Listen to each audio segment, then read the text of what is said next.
Olá 2005.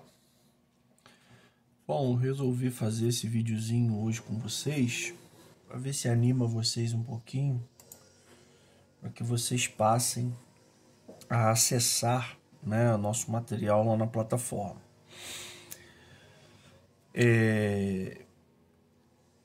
Aqui é o professor Alessandro, né? A gente está estudando física, tá? E a gente está no momento da dilatação. A gente está no momento da dilatação linear. Então, eu deixei para vocês um probleminha que dizia o seguinte, ó. O coeficiente de dilatação linear do aço, isso a gente chama de alfa. Esse coeficiente de dilatação, ele vale 1,1 vezes 10 a menos 5 graus Celsius elevado a menos 1. Então, o coeficiente de dilatação do aço é isso aí. Os trilhos de uma via férrea têm 12 metros cada um na temperatura de 0 graus Celsius. Então, a gente pode fazer um desenhozinho aqui. Ó, imagina que isso aqui seja o trilho. E ele tem o comprimento inicial, que a gente representa assim, ó, o L com uma bolinha, L0, de 12 metros, tá? E isso aqui está na temperatura de 0 graus Celsius. Então ele diz assim, sabendo que a temperatura máxima na região Sabemos que a temperatura máxima na região onde se encontra a estrada é 40 graus Celsius. O espaçamento mínimo entre os trilhos consecutivos deve ser de quanto? Então, por que ele fala isso?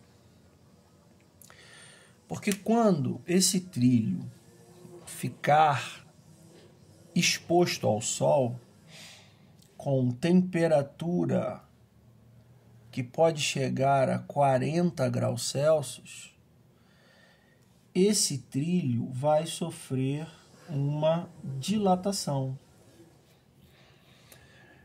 Essa dilatação, né, é a que a gente vai calcular, tá? Então, quando ele está a temperatura de 0 graus Celsius, ele tem esse comprimento inicial de 12 metros. A temperatura de 40 graus Celsius, ele vai sofrer uma dilatação. O que seria essa dilatação? Seria uma expansão, né? Seria um aumento que você observa aqui nesse desenho exagerado que eu fiz. Isso aqui seria a dilatação, a expansão, certo? Essa dilatação, se você observar no nosso material, a gente deu um nome para ela. Qual é esse nome que a gente deu para ela? A gente deu para ela esse nome de ΔL. Delta, para a gente, significa variação. Tá? E esse L, né, para a gente, é o comprimento. Então, esse ΔL é a variação de comprimento do trilho, no caso, né? Esse comprimento aqui do trilho, ó, é o comprimento que a gente chama de L, seria o comprimento final, tá? Do trilho depois de ficar exposto, tá? L é o comp final, né? Depois de ficar exposto a temperatura de 40 graus Celsius, e L0 para a gente é o comp inicial, comprimento, né? Inicial, tá? Eu coloquei para vocês lá que da matemática a gente sabe o seguinte, que essa variação de comprimento, tá?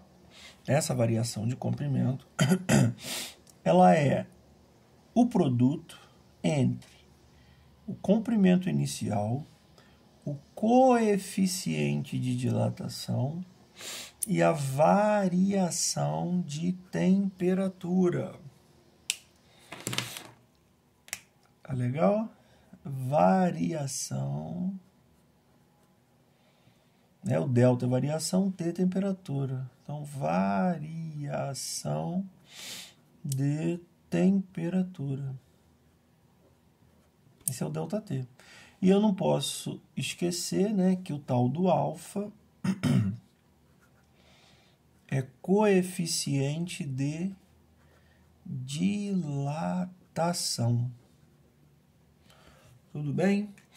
Então é isso que a gente vai usar para resolver esse probleminha que eu deixei para você, tá? ΔL é L0 alfa ΔT. Então vamos lá. Esse é o nosso coeficiente de dilatação, tá? O L0 é 12. O ΔT é a variação de temperatura que a gente vai buscar aqui, ó.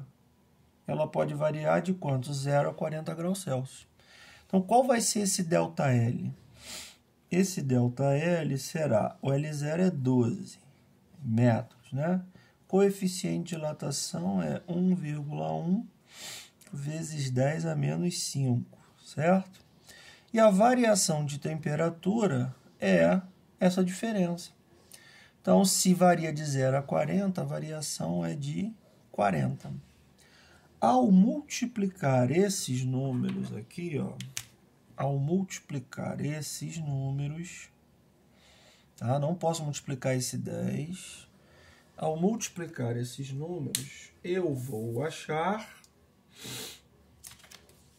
528.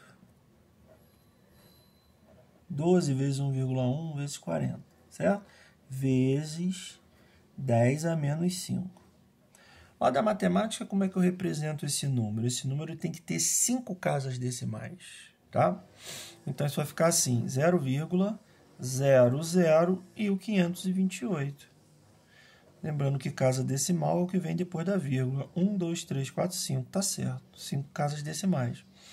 E qual era o comprimento inicial em metros? Então, a variação, né? Você vê que ela é pequenininha, né? Após o trilho, né, ficar exposto ao sol, é 0,00528 metros. É uma variação pequenininha, né, imperceptível. Mas é exatamente essa variação que você tem que dar de espaçamento entre um trilho e outro. Por quê? Porque senão, ao dilatar, um trilho treparia no outro, né, e isso ocasionaria um bico que poderia ser motivo para um acidente. A gente pode passar isso aqui para centímetros, né? Porque as respostas lá são em centímetros. De metros para centímetros, como 1 metro tem 100 centímetros, eu vou multiplicar por 100. Multiplicando por 100, isso aqui, essas duas casinhas andam para a esquerda, então vai ficar 0,528 metros, né? O que se aproxima da resposta para a gente lá do problema, mais próxima, né, que seria 0,56 metro, não, aqui é centímetro. Tá? Passei de metro para centímetro. Então, seria isso aqui. Tudo bem? Passem lá para o caderno de vocês, copiem com atenção. Um grande abraço.